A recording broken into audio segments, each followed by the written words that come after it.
Good morning, everybody, and you're very welcome to another Signpost Series webinar. I hope you're all keeping well and looking forward to another very interesting presentation.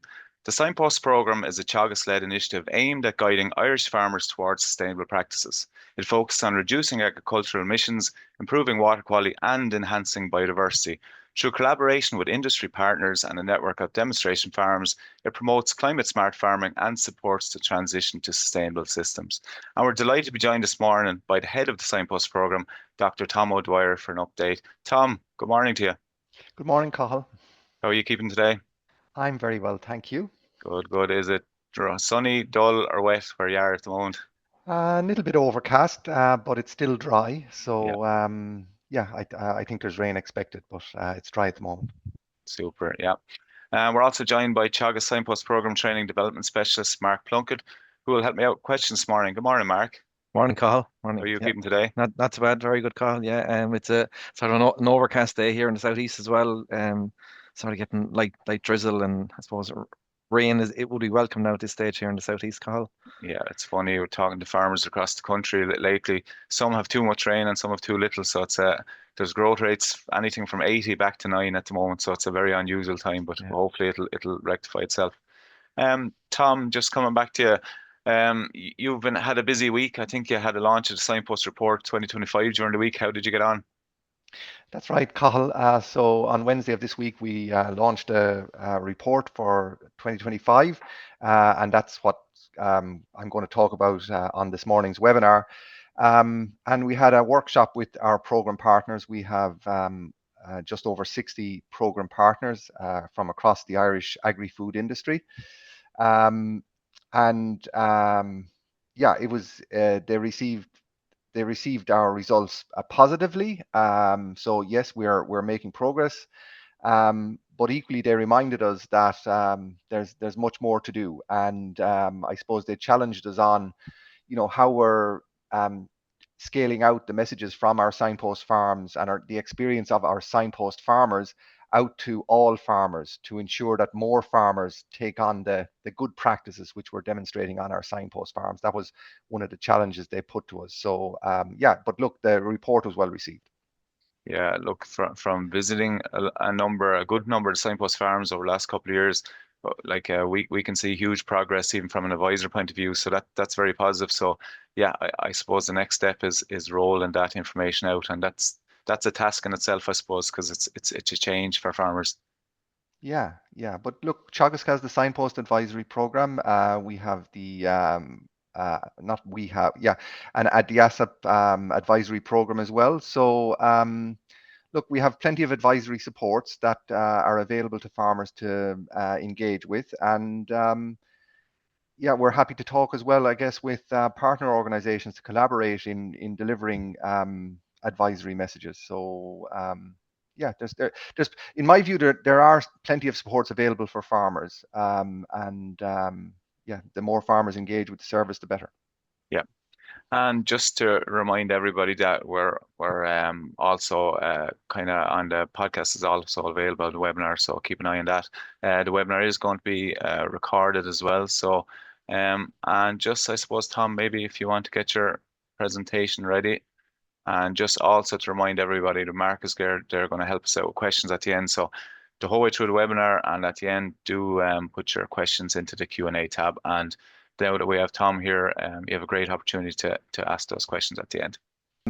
Yeah, so the title of my presentation this morning is Greenhouse Gas Emissions on Signpost Farms and Actions Taken to Reduce Them.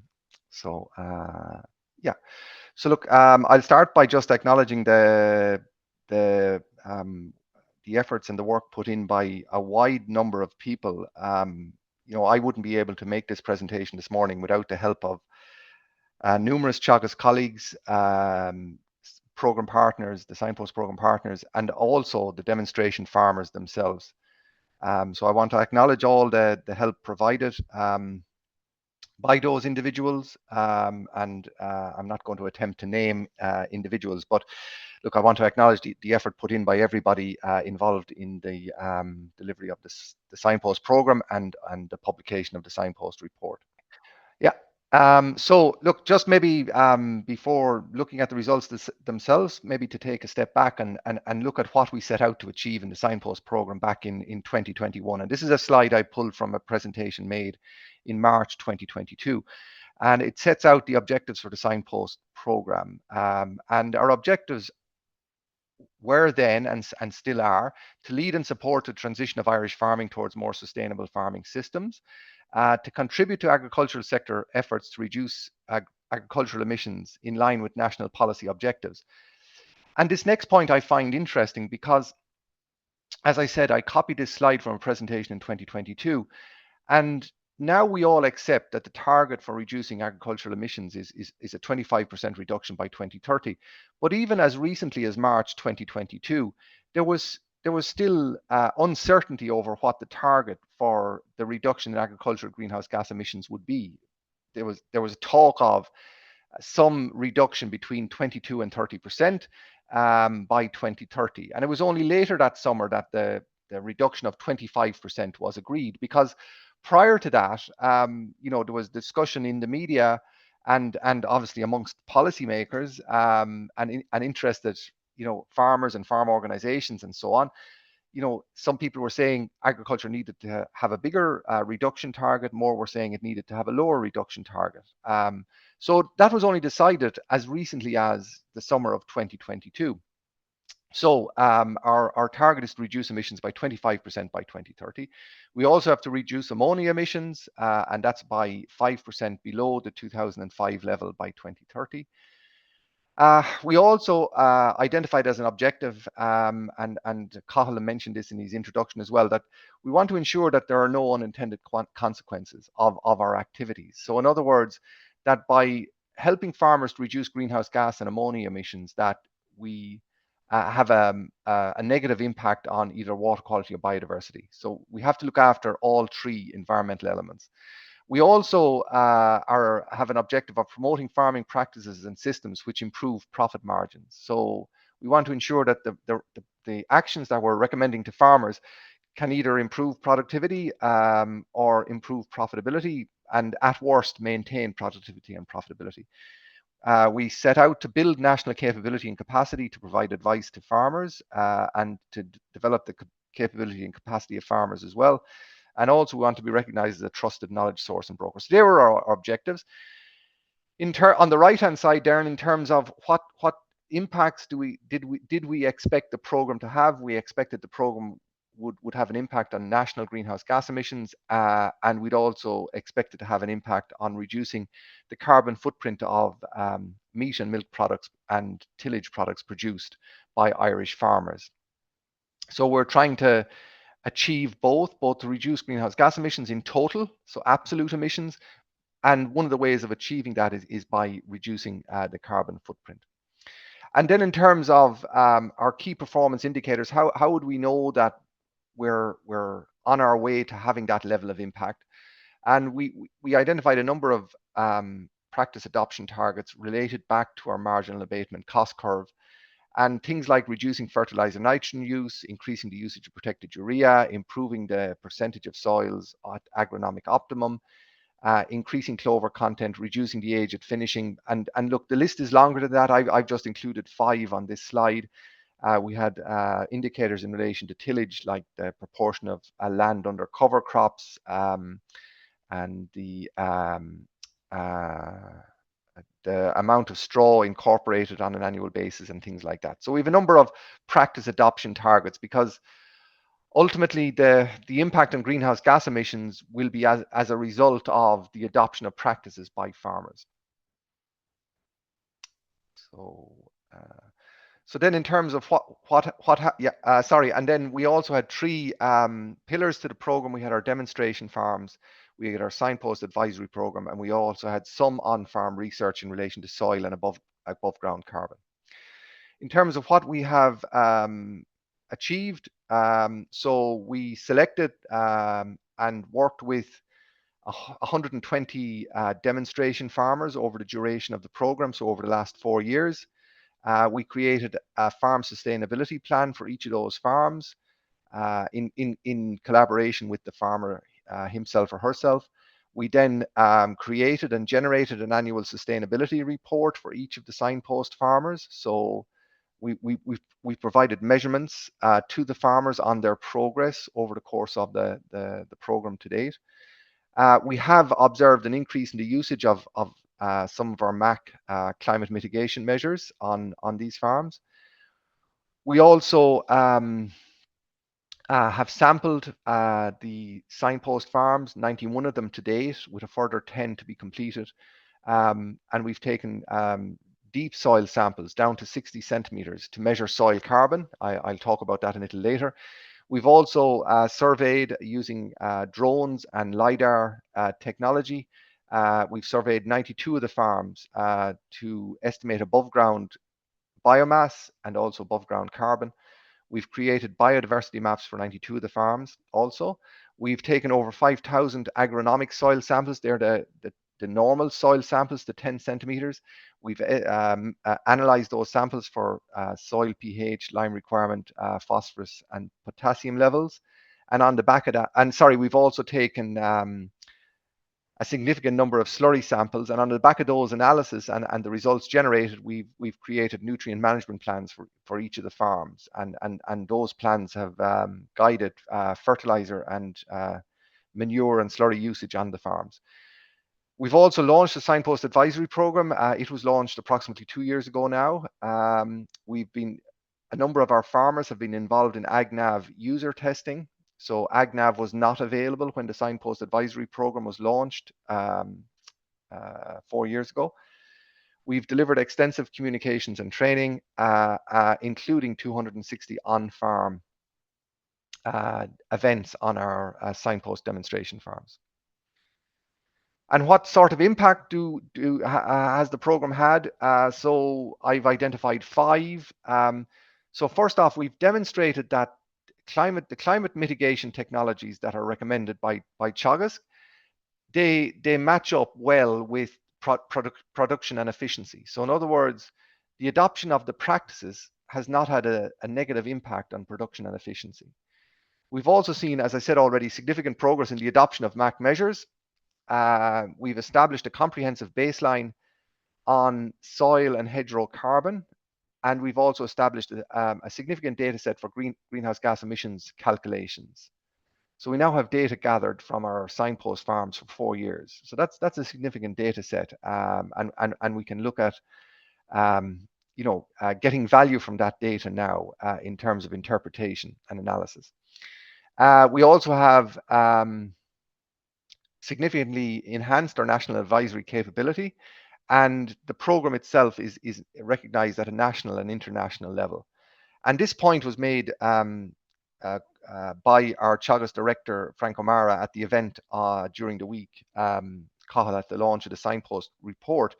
And he talked about how he, as a member of the Climate Change Advisory Council, when the conversation comes around to, what is agriculture doing, the fact that he can talk about the activities of the Signpost Programme, and amongst other activities, but he mentioned the Signpost Programme. He said the fact that he can talk about that is well received by the Climate Change Advisory Council because it's evidence that the entire agricultural industry is working together to try and reduce greenhouse gas emissions. So before getting into the results themselves, then this is my final slide before getting into the results. One of the first things that we did in the Signpost Programme was we had the marginal abatement cost curve, the Teagasc MAC, and we decided that, we needed to put this in a format that would be a little more accessible to farmers, and we needed to identify the measures that were appropriate for the different types of farmers, so the dairy farmers and the sheep farmers and the tillage farmers and the beef farmers. So we created our 12 steps documents, and we have 12 steps to reduce greenhouse gas emissions for 5 different farming categories. And in fact, there's a 6th one as well. There's also 12 steps for equine farmers, so those involved in horse rearing and horse production. So so we have our series of 12 steps that farmers can take to reduce greenhouse gas emissions. So getting on then to the results from our demonstration farms, and firstly starting with dairy.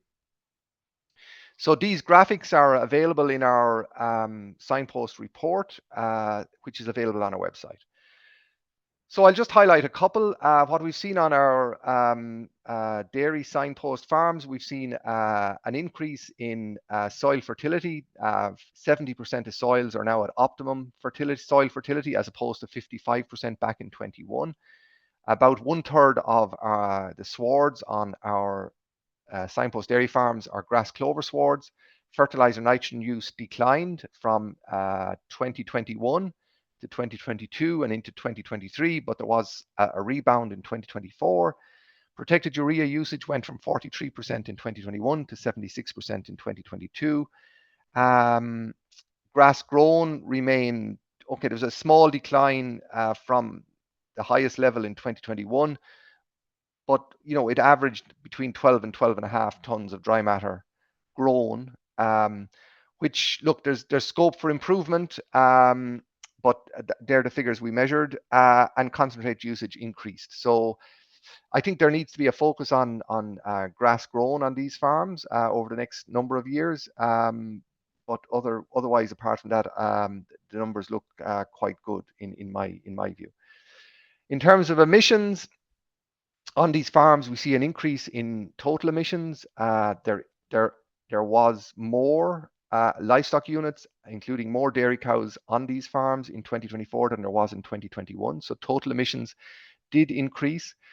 There was also more hectares farmed, so emissions per hectare actually declined slightly.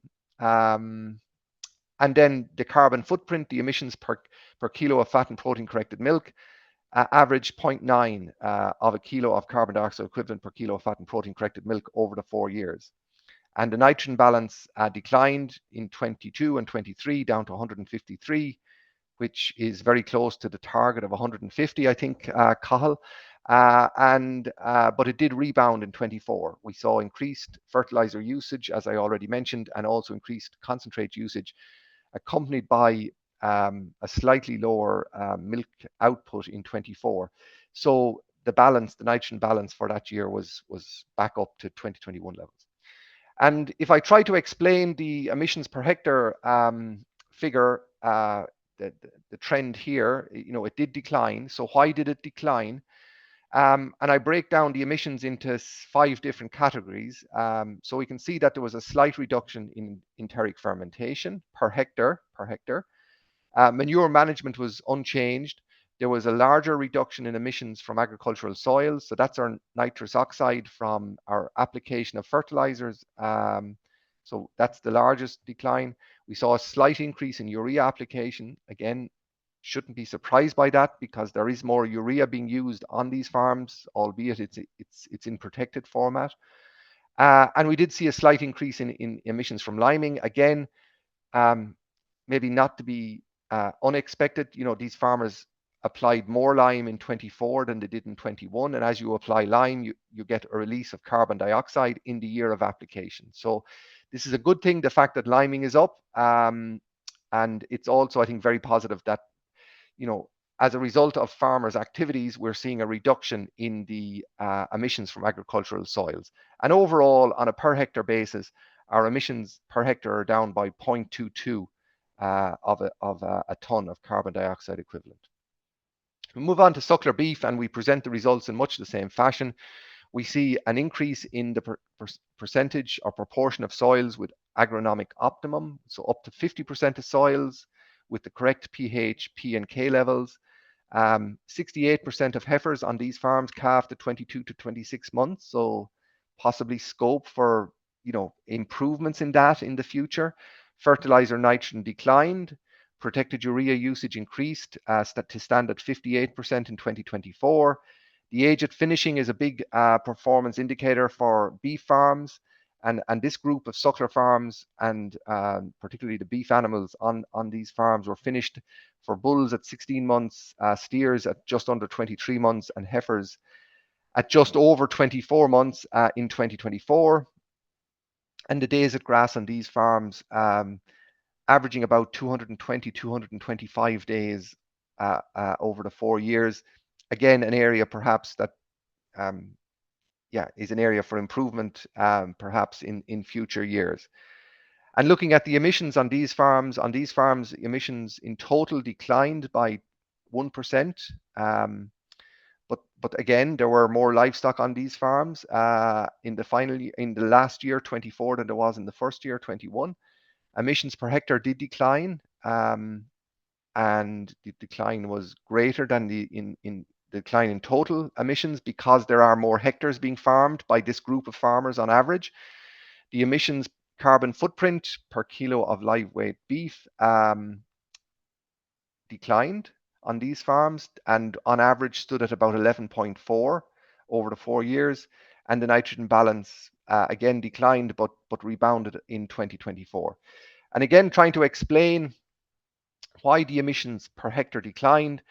In this case, we actually saw a slight increase in the emissions from enteric fermentation and manure management, but we saw a bigger decrease in emissions per hectare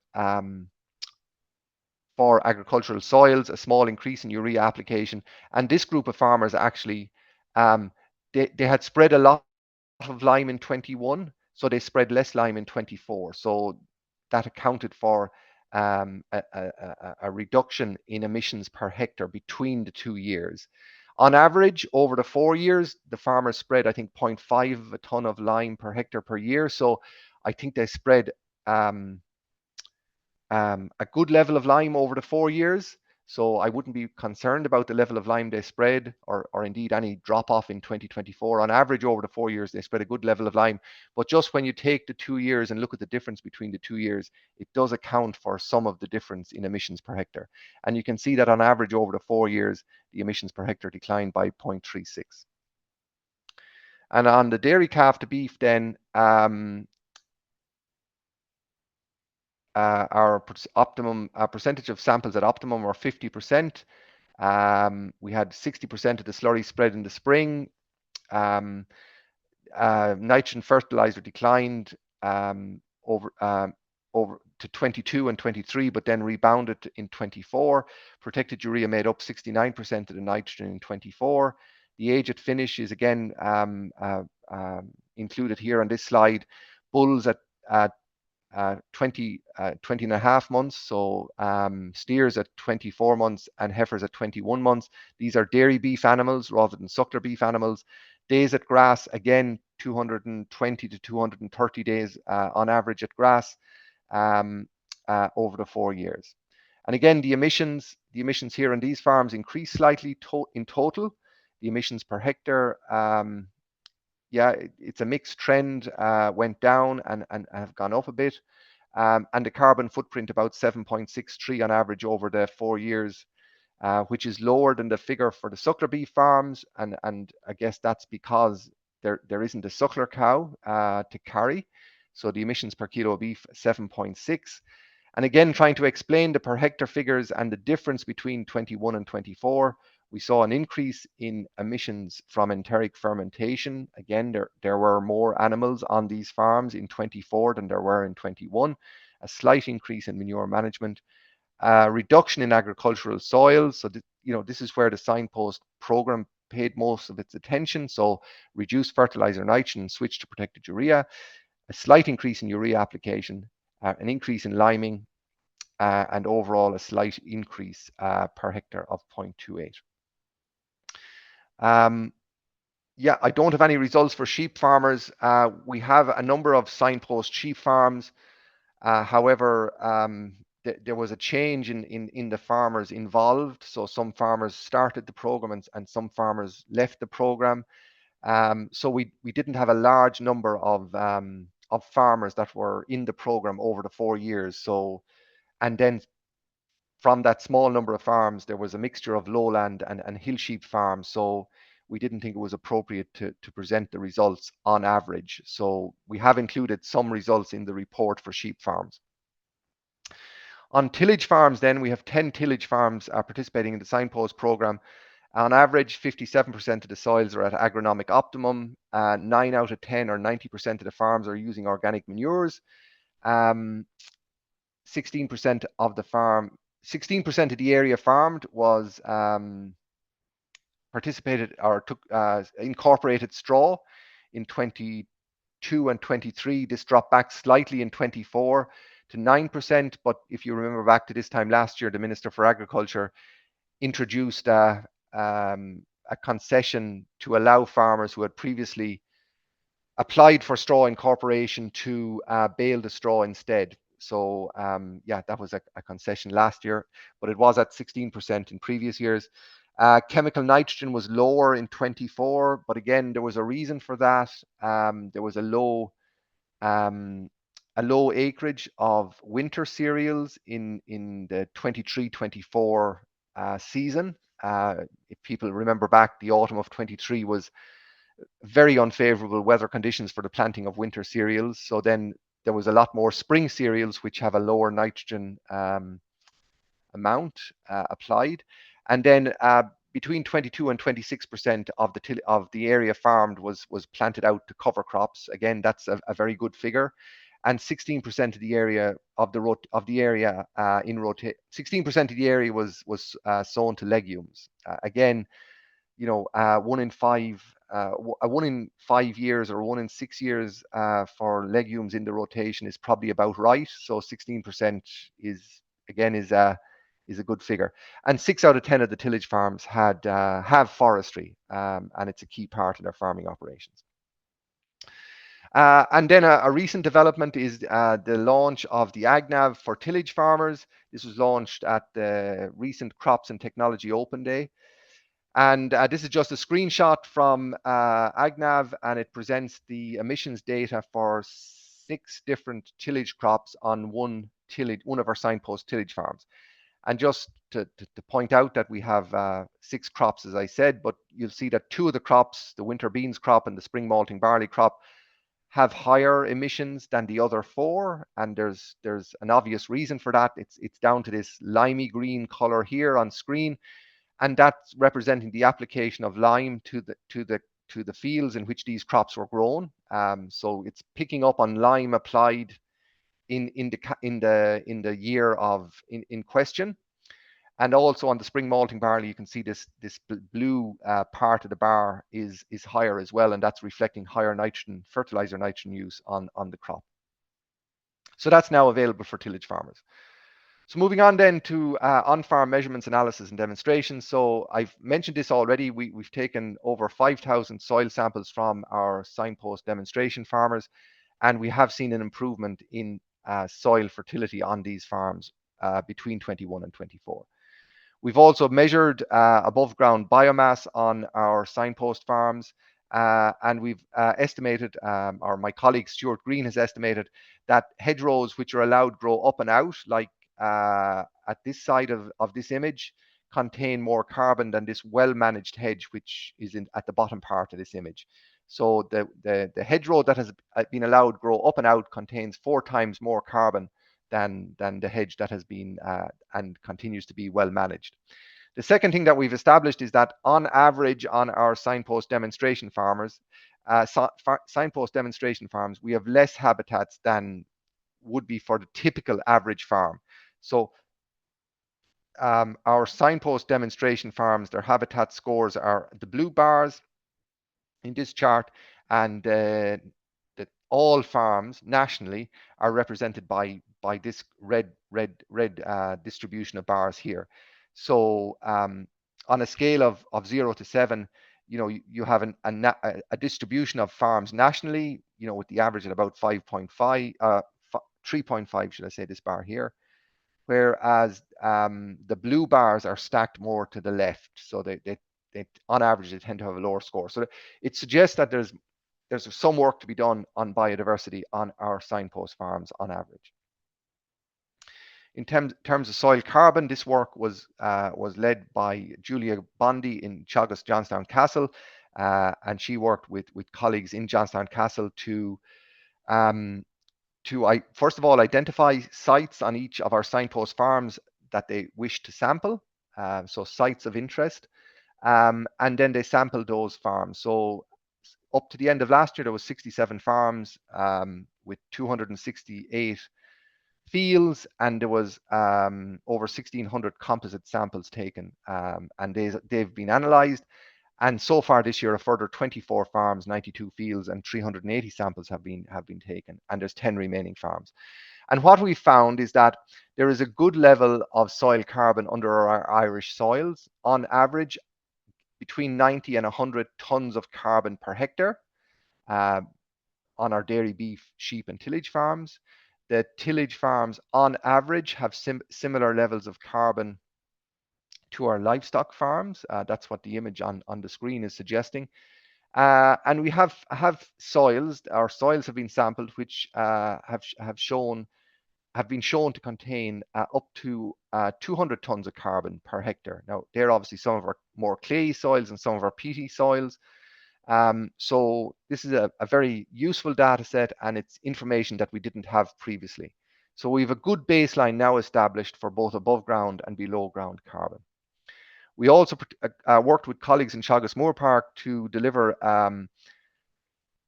a small demonstration project in the winter of 23-24, whereby 18 dairy farmers fed the Bovaer feed additive through their diet feeders to their dairy cows on farm. There was no negative issue, no significant negative issues reported. And that was just I suppose, a look-see demonstration, and the farmers were willing to do it. But they also gave us feedback that if they had to pay for the additive, they wouldn't be doing it. So yeah, from that point of view, I guess it was informative. And we also worked with colleagues in the National Biodiversity Data Centre to conduct pollinator scores on 14 of our farms, and the results of that are included in our report. The Signpost Advisory Programme, so we've launched that 2 years ago. To date, it has engaged with 18,000 farmers, and there's over 14,500 plans completed. So these are tailored individual plans for farmers, indicating actions that would be suitable for the farm in question. So we're taking the experience of working with the demonstration farms out to a lot more farmers. And indeed, on that point, we're happy to work with our program partners, whether they be milk processors or meat processors. We're happy to work with partners to deliver those advisory consultations in partnership, and to deliver those plans to more Irish farmers. This slide just summarizes a range of communication and engagement activities that we have undertaken, including training activities. So, we have delivered there's a lot of farm walks delivered, a lot of media articles, a lot of short videos, and look, people can look at that afterwards. So I believe we have been quite active in communicating around the Signpost programme and the practices that we'd like farmers to consider and to take on, so as to further reduce greenhouse gas emissions. And the picture then on the bottom right, that's a picture from the inaugural Teagasc FBD Environmental Sustainability Awards, and featuring the winners, John and Maria and Brendan Walsh. And this initiative was launched last year, and we think it was very successful in highlighting sustainable farming practices. So it's a key part of our program now. The program has also hosted a number of significant visitors over the last 4 years. EU commissioners, ministers for agriculture. There's a French minister for agriculture there as well somewhere. And in the top right, we also hosted Prince Charles, as he was then, but now King Charles III of England, on the Signpost demonstration farm in Waterford of Shane Fitzgerald. So look, the program is recognized nationally and internationally, and I suppose that's borne out by the fact that we get requests to host various visits. I'm coming near the end, Cathal. We did also measure the knowledge, skills and mindset of our Signpost farmers. And what these results show is that the Signpost farmers, through their involvement in the program, have increased their knowledge and their skills, and have also changed their mindset around climate change and climate action. And the final point I want to make, we have also evaluated our demonstration events.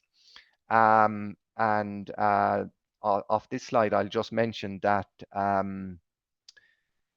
85% of people surveyed as they were leaving a demonstration event in 2024 said that they would recommend such an event to other farmers. and the bottom right-hand side speech bubble. They were also asked to rate their self-reported learning both before and after the event, and the score increased. So they self-reported that they had increased their knowledge through learning at the event. So I think that's very positive. And following on from that, then the people who completed the survey at the event, we also asked if we could follow up with an interview 3 months later, and we followed up with 48 farmers. And 3/4 of them had implemented a climate action since attending the demonstration event. So I think this sort of work, this research work, which was conducted by Caoimhe Duggan, working with Siobhan Kavanagh, I think this is very important because it highlights the importance of demonstration events, and it highlights that as a result of demonstration events that farmers take action. As I said at the outset, the Signpost report was published earlier this week, and it's available on our website. And in summary, there's a lot done, but there's more to do, to borrow an election campaign slogan from the early 2000s. And I would say let's build on what we have achieved. And my final slide then, I want to finish by acknowledging our program partners, all our Teagasc colleagues, our first partners, but also then all our external partners, the various meat and milk processors. Then we have a range of some input suppliers as well. Then we have a number of government and state agencies and program sponsors. And we also have a lot of support from the farm organizations and industry representative bodies. So look, for all our partners, I'd like to acknowledge your support and look forward to working with you again into the future. So Cathal, thanks very much. That was brilliant. Thanks a million, Tom. And actually, I'm delighted you finished on the slide at the end with all the partners, because as we're finding from every side environment at the moment, the more people that's involved in the industry to help out, the better the impact is. So that's really important. Tom, there's another slide you finished on there. I just want to maybe just ask you a question on it. You showed the surveys, and for me, you presented a lot of work, and we've seen a lot of work Signpost done over the last couple of years. And sometimes at the very end, when we have to disseminate the information, that's where we all fall down. So I'm delighted to see you're asking the farmers the questions. How can we, I suppose, impact them to create more change and behavioural change and change management and all that. So you've started that with the survey, and is there plans to dig into that social science element more, I suppose, to help farmers take on these new technologies and initiatives? Because I suppose farmers are looking at us, and there's a lot to take on. There's huge benefit, but someone still has to implement it on the ground.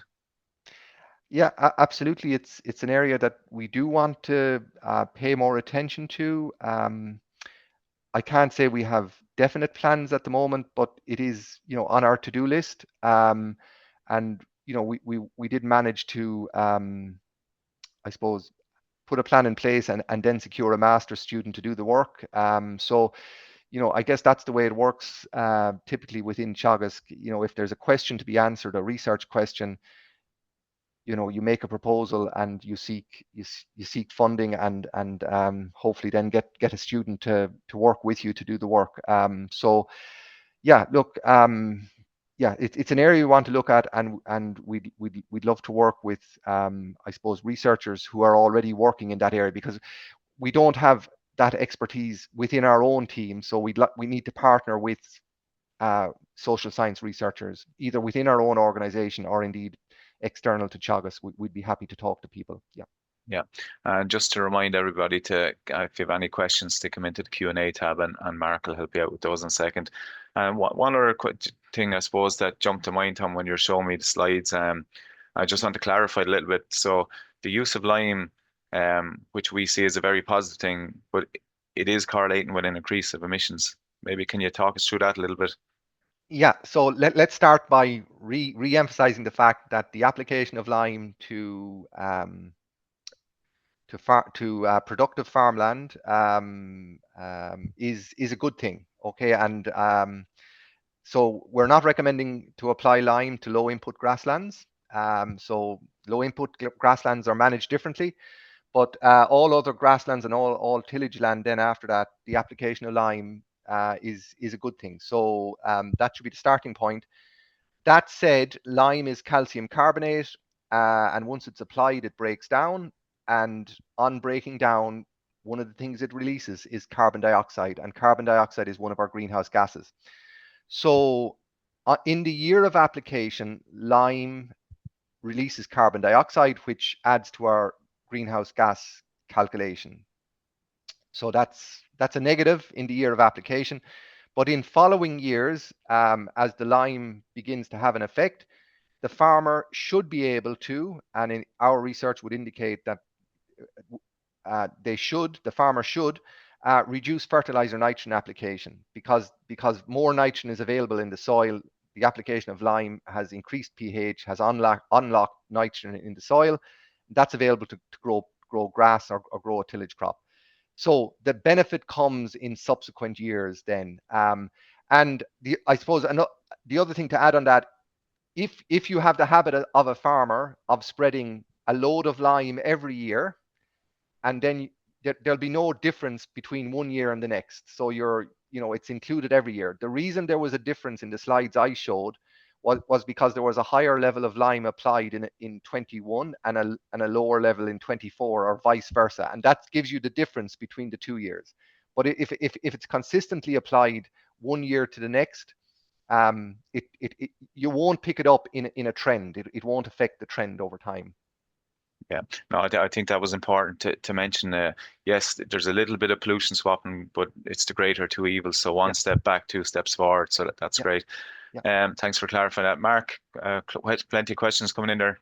Yeah, there's a number of questions coming in there. And one of the first questions there, Tom, it's around nitrogen. Maybe talk to us around nitrogen usage, Tom. What's happened, I suppose, since 22, even up to the current year, and I suppose what are the drivers around nitrogen usage on Signpost farms? Yeah, so look, what's happening on the Signpost farms is, as far as we can see from the data that we've gathered, is that farmers pulled back on nitrogen usage in 22 and pulled back again in 23, but that there was an increase in usage in 24. So, talking to colleagues in Teagasc, talking to the Signpost farmers, listening to the Signpost farmers, explain, their practices on farm. Okay, so I guess there was a reaction to the price of fertilizer in 22 and 23. We had the war in Ukraine. There was a spike in fertilizer prices. So there was a tendency across all farms, and this is picked up in national statistics, to use less fertilizer nitrogen. So that would be one thing. The second thing, I guess, as our program advisors, we're working with farmers to try and encourage them to improve soil fertility. We're encouraging them to apply lime. We're encouraging them to reseed with clover or multi-species swards, both red and white clover, actually. And as a result of all that advisory activity and the farmers taking on those messages, there were opportunities to reduce fertilizer nitrogen. So there was, farmers reduced fertilizer nitrogen because of actions they had taken. So they were the two things, I suppose, that were influencing the reduction in fertilizer nitrogen. And I guess then in 2024, you had a poor weather year. It was a challenging weather year for grass growth.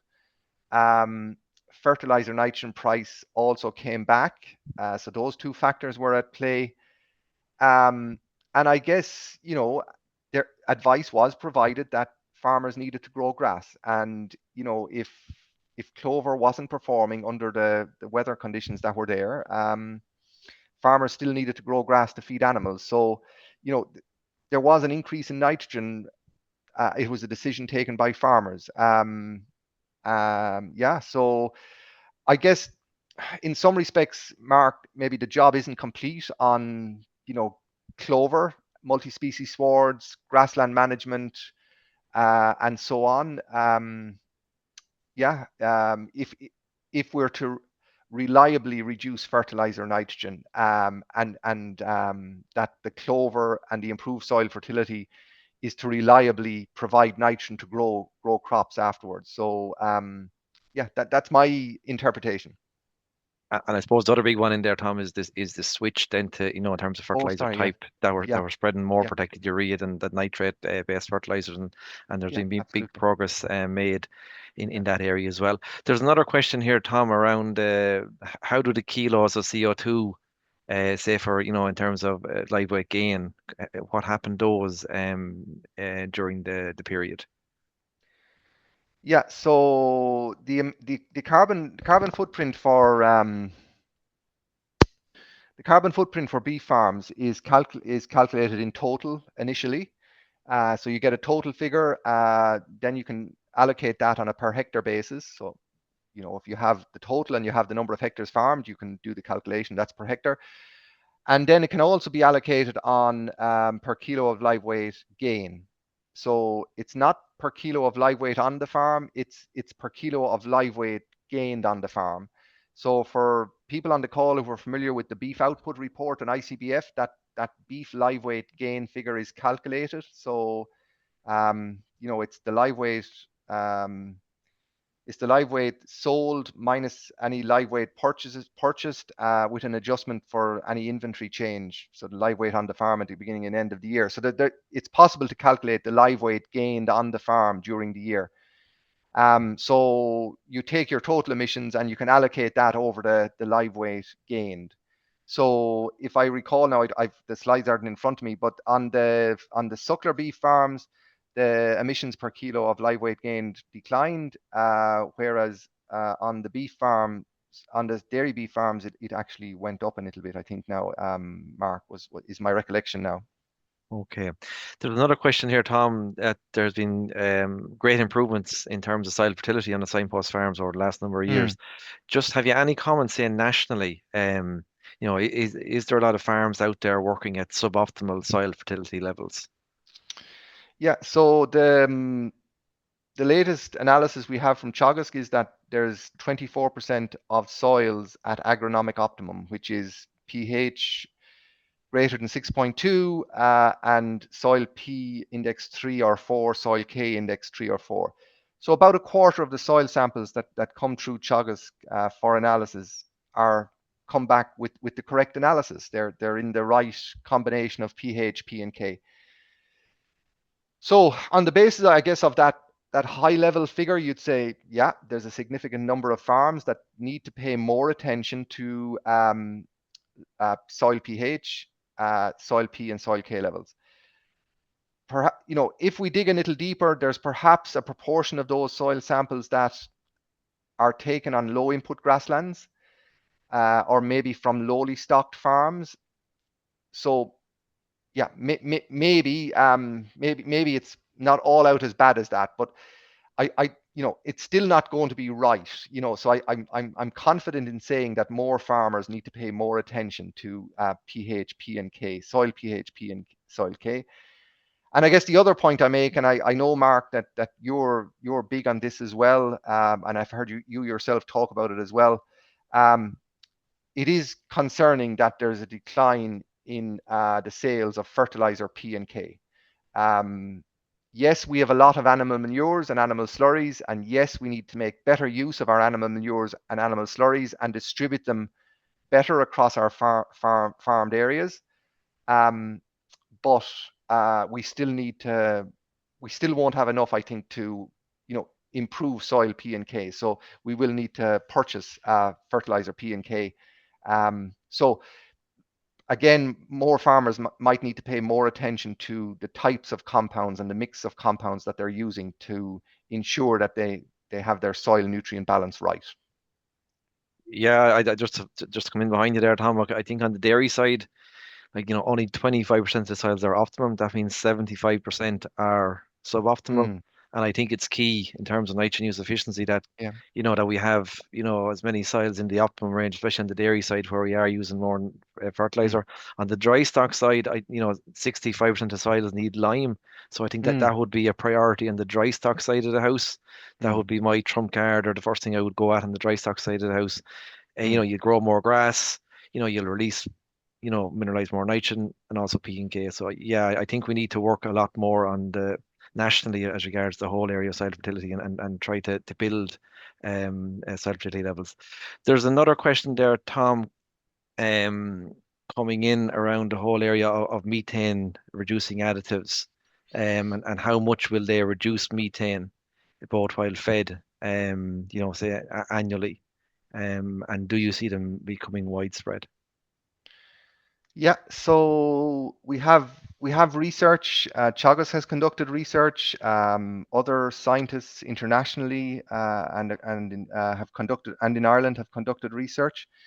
So there's a growing body of evidence behind methane reducing feed additives and methane reducing slurry additives. So there's two types. Um, neither are widely available in Ireland currently. And also, I guess what's missing, Mark, is unlike what we're just after talking about, the liming and reduced fertilizer nitrogen, more clover, for those technologies, we can make a case that if you pay attention to liming, reducing fertilizer nitrogen, clover, switching to protected urea, that it can actually reduce greenhouse gas emissions and can also improve profitability. It can reduce your costs. You can, if you reduce fertilizer nitrogen, you can save money. So it's easier to convince a farmer. You have a ready way of making a case to a farmer that this is the right thing to do. It helps the environment. It helps your pocket. On the feed additives, there is not yet what's called a business case for going to a farmer and saying, if you use a methane reducing feed additive or a methane reducing slurry additive, it'll help the environment. We can't say it'll help your pocket. It's actually going to hurt your pocket because there's a cost. So I guess until such time as there's either an incentive or something else, something to encourage. Maybe it'll be something to force farmers. It could be a regulation. It could be either a carrot or a stick. But until such time as there's a carrot or a stick to motivate farmers to use feed additives, I can't see it happening. The research is there. I'd be confident in recommending them. But as of now, I can't see them being used. I would hope, in the next 2 to 3 years on our signpost demonstration farms that we will secure funding, or there'll be an incentive put in place so we can demonstrate them on our demonstration farms. That would be a key first step for me, Mark. Tom, just based on what you just said, and we could see back a couple of years ago the impact of fertilizer prices and how that changed farmers' activities on the farm. So cost, and you mentioned it from the get-go, like profit margin is important, because if we don't have a profit, we don't have a business, then we don't have a farm. So maybe this is early days for you to answer this, but just looking for your opinion, to change in cap potentially could affect something like the additives for reducing additives in our food to reduce methane. Could that potentially be a problem if the money is not there, that some technologies just won't be adopted? Yeah. For me, the technologies that have a cost for farmers with no benefit on the other side. So we can't say that use a methane reducing slurry additive, add nutrient value to your slurry, save money on fertilizer. We can't. That's not a proposal we can make. So consequently, if the farmer is to use a methane reducing slurry additive, they have to pay for it. Full stop. That's it.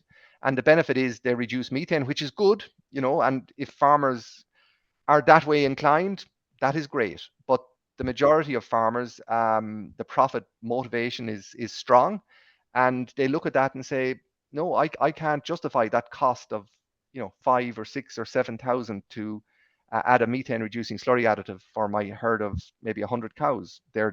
So that's the type of figure we're talking about. So to go back to your question on the Common Agricultural Policy, my understanding is that other countries in Europe have and are currently using CAP funding to incentivize the use of methane reducing additives.